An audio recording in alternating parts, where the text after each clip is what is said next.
Just don't bother Maddie while he's eating." We hid our smiles. We made sure our footsteps could be heard from downstairs, walking into my room and loudly closed the door. Then, tiptoeing, we crept out of my room, down the hallway, until we were in front of Maddie's door. "I'm still hungry," Cody giggled through his hands. "Shh."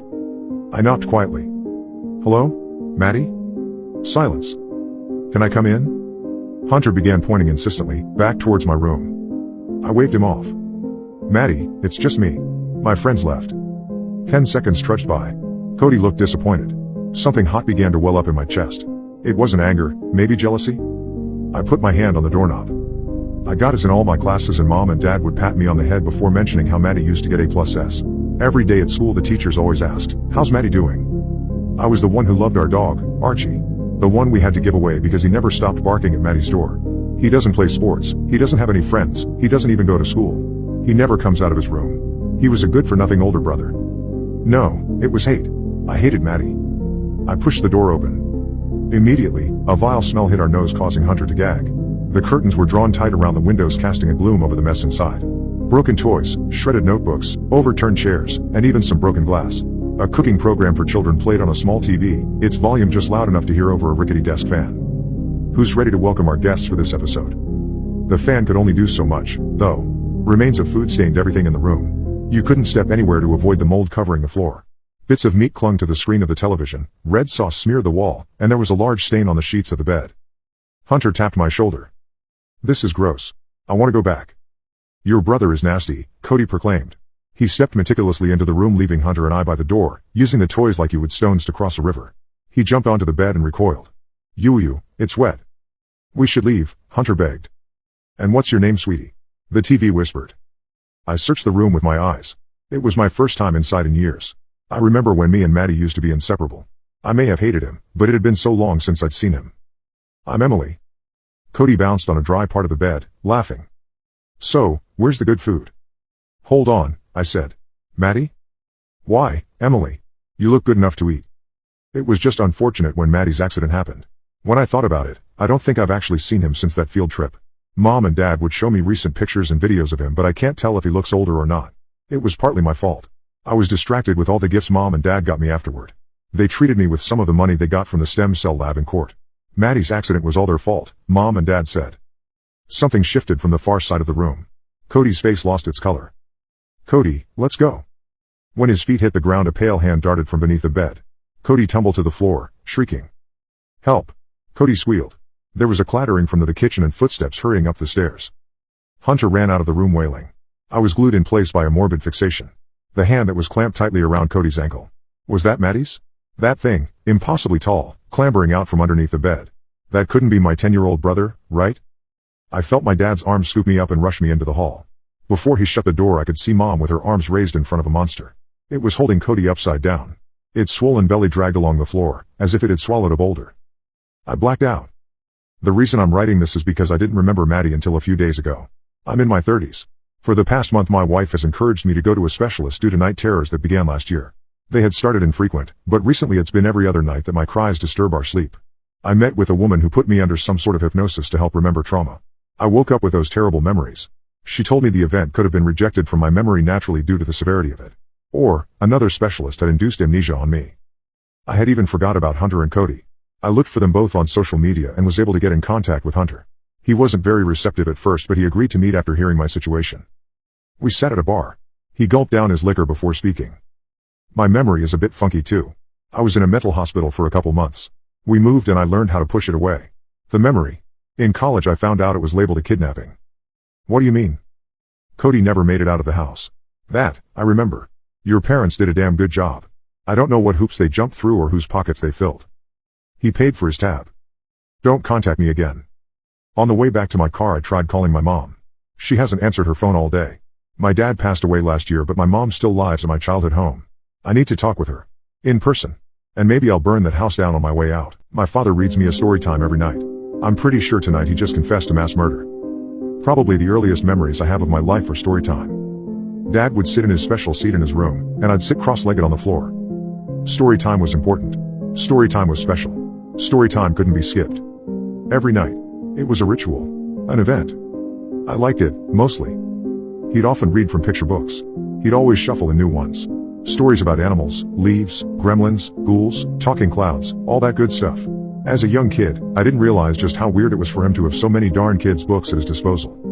Anyways, there was one important rule that always came with his nightly storytelling. Whenever he shared a tale, I wasn't allowed to get distracted. In the earlier years, it felt like he was much more lax about this. If I yawned or dozed off, he was pretty forgiving. But if I interrupted him, saying I was hungry or bored or wanted to play video games, he'd shut me down quickly. He'd stare at me from his chair. An intense, angry glare. Then, with my full attention, he'd simply say, "What would the uninvited guests think about this?" Naturally, I didn't have a great answer to this question. At first, I assumed it was just an expression akin to saying it's raining cats and dogs - some phrase that sounded like nonsense but one that I'd understand when I was older. Either way, I ended up becoming a pretty good listener after months of this ritual, and started to really relish these moments with my dad. The stories themselves were boring, sure, but he'd always work hard to spice them up with great pacing and impassioned voice acting. It wasn't until I turned 9 that his story time, friendly, mingling, shaking hands, looking at the pictures around our house, eating, a gathering of sophisticated seeming adults. None of them paid much attention to me at first. I assumed this event wasn't a big deal. Dad had mentioned briefly that some folks might come over to our house in the near future. I still remember the look on his face when they arrived. It was an expression I'd never seen him wear before. He tensed up, a half smile on one side of his face. His eyes looked like they were welling up with tears as he squinted. I never quite knew what it meant. After dinner, the guests all started breaking off into some strange behavior. A few of them were staring up at the ceiling in our living room, spinning ever so slightly in place as they did. I saw a group of 5 or so just standing in the bathroom, not really doing anything. One of the guests, a gentleman in a fine suit, started climbing up the stairs on all fours. When he got to the top, he'd walk back down to the bottom, and then start again. A few others followed him. It didn't dawn on me that something was wrong until I saw one of the stranger's smiles dripping blood. I thought my brain was making things up, but then someone down the hall looked at me and waved with a similar tinged smile, red droplets flicking down from her teeth. I saw it more and more upon the guests, and cried for my dad. He found me, grabbed my hand, and pulled me into his room. It started, I heard him mutter to himself in a whisper. He shut the doors behind him, and barricaded the entrance as I continued crying. "It's story time, all right?" he said. I was rattled beyond belief, but the words brought me a light comfort. He sat in his special chair, the one he always sat in. Then, he told me the story about Patrick Bear and the uninvited guests. I tried my best to listen intently. On one special day, Patrick found out that he was throwing a party. That was news to him. I felt a force pushing against the door. The guests rolled in one by one. More than he could have ever imagined. They were already inside. They spilled into the room, wandering. I averted eye contact with them. My dad shot me a knowing, mindful look. I was doing what he wanted. They had big hats and big ties and fancy shoes, but Patrick Bear didn't care. A clutter of strangers gathered behind my dad's seat. They peeked their heads out to look at me. The others started sitting around me in a circle. They left only a small gap for me to lock eyes with my father. Through my blurry peripheral vision, I could sense all of their eyes were fixed on me.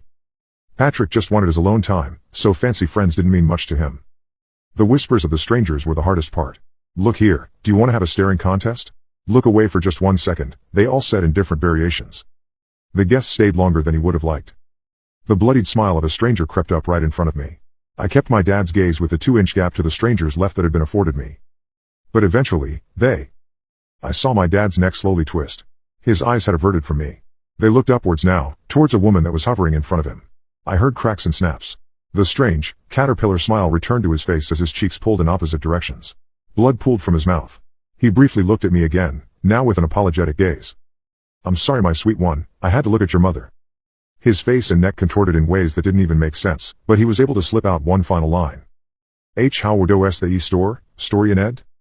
Something in my gut knew that closing my eyes wasn't the answer. I was covered by the strangers, but still, I somehow looked ahead. Somehow, they were a blur. I couldn't look away from them, but my attention wasn't with them. It was with the story. But eventually, they all went home. And Patrick Bear found peace and quiet, once again, I said. A breeze blew through the window. The room was suddenly still. The house was empty. Everyone was gone. There was no sign of anything. No family photos, no children's books, nothing I recognized. Just generic furniture. When the cops found me days later, starved and confused, the story was that I was an orphan boy with no traceable lineage. Everything I told them about my dad, my upbringing, story time, and more, couldn't be proven in any way. I talked about my school, about the teachers and friends I had there, but no one mentioned could recall ever knowing me. For a while, I was convinced that I'd made up the whole thing in my mind. That I'd been abandoned by my parents when I was young, fled from an orphanage, and squatted in uninhabited properties living an imagined life. A storybook of my own. The events of that final night of storytime and the insanity I encountered were proof that I'd merely decoupled from reality as a child. Unfortunately, like the werewolf, I learned a painful lesson when my wife Meredith died while giving birth to our son Michael. Through the sheer shock and horror of it all, I tried to convince myself that it was just a disturbing cosmic coincidence. But then a package from nowhere arrived at my front door a few weeks after her passing. It was a fully illustrated storybook. It was called Michael Bear and the Uninvited Guests. On the first page, in the inner lining of the book, there was a note scribbled in it. It read, "We can't wait for the party. We'll bring all our friends. Love. Meredith, Mom and Dad." I can't say for certain when the party will be, but if history is anything to go on, the uninvited guests will show up around my son's 10th birthday. And so, to prepare, we do storytime every night. After all, it's important. It's special. It can't be skipped.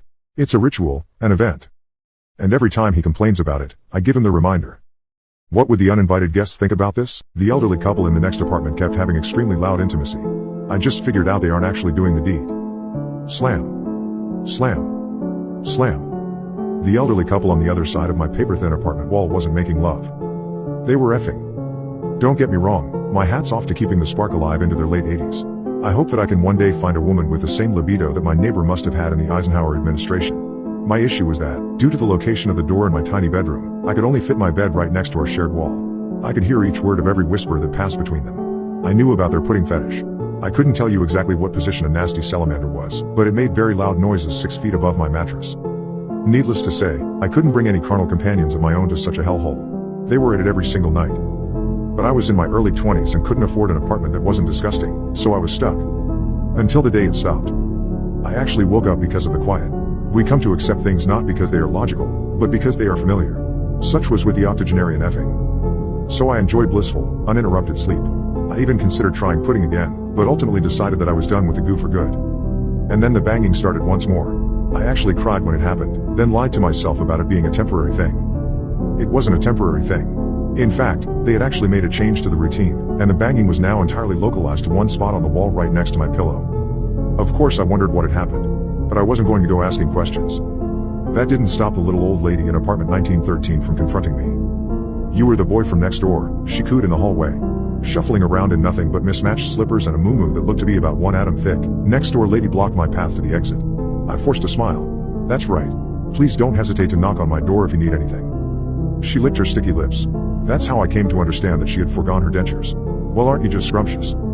I'm noting going to lie, the way her throat gurgled at that last word made my skin crawl. I nodded, then turned to head back into my apartment. That's the last thing I remember. I awoke on a smelly wooden floor.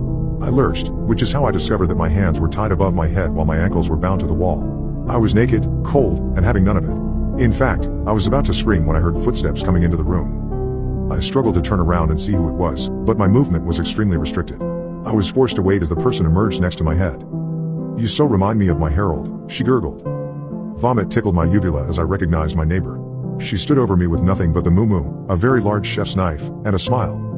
"You can't change the past, you know," she continued in that same voice. "Oh, we like to think that we can. Sometimes, we even manage to do it for a while."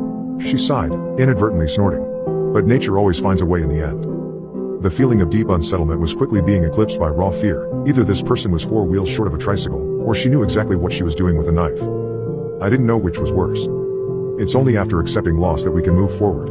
She licked a thick line of drool from her baggy lips. "You were probably too young to understand that now. I'm only just beginning to realize it, and I'm almost 90. My body temperature dropped as I shivered uncontrollably. Above me, the woman blew a snot bubble with her left nostril. It popped. "You'll be angry at me. But one day, probably younger than me, you'll come to accept it." She wiped her snotty nose, then wiped her eye. "You so very much remind me of my Harold." The first sob escaped her lips. "I miss him every day. I am so sorry, Mrs. Neighbor Lady. But I assure you that I am not Harold, and that if he were here, he would politely but firmly request that you put down the knife and let me go." She gave me the saddest smile. "No, I don't think he would say that at all. Harold was always much more of a risk-taker than I ever was." A distant look came over her face, as though she saw something I couldn't. Several seconds passed before I realized she was staring at something specific, just past where I was looking. Fear shot through me. My crawling nerves told me that whatever was behind me would explain why I was chained to the floor. I was petrified at the idea of finding out. But what choice did I have? I couldn't stay on the ground forever. So I forced myself to crane my neck and catch a glimpse of whatever held her rapt attention. I told myself there was no way that whatever lay behind me warranted the pounding in my exposed chest. She was a sweet, little old lady who was probably suffering from a mental condition that left her more imprisoned than I was in the moment. Right? There probably wasn't even anything behind me. I turned all the way around. A surprisingly large man's penis, fully erect, was nailed to the wall. Two realizations floated into my head despite my desperate attempts not to think. The first is that the dick was affixed to the wall directly opposed to my bed, inches from where I slept. The second is that the weathered penis was the source of the room's odor, because it was quite visually decaying. You were quite mistaken, young man, she sighed. Harold is here, at least part of him, and what a magnificent presence he is. The twinkle in her eye could have guided ships to harbor. And our taxidermy hobby has kept him with me, even after death. I finally vomited. She didn't notice. But it couldn't last forever. She wiped her eye again before looking hungrily down at me and lifting the knife. And you really do look so much like Harold when he was younger. She let me go afterward. I made it to the street outside of the apartment building before I collapsed from blood loss. I awoke 3 days later in a hospital bed. A doctor was already waiting for me. Apparently, my case was extremely interesting from an academic standpoint. The blood transfusions saved your life, young man. That's the good news. I lay frozen in place, bracing for the other shoe to drop. His lips grew thin. The bad news is that she escaped with it. Don't give up hope, though. The oddest circumstances sometimes result in donor penises.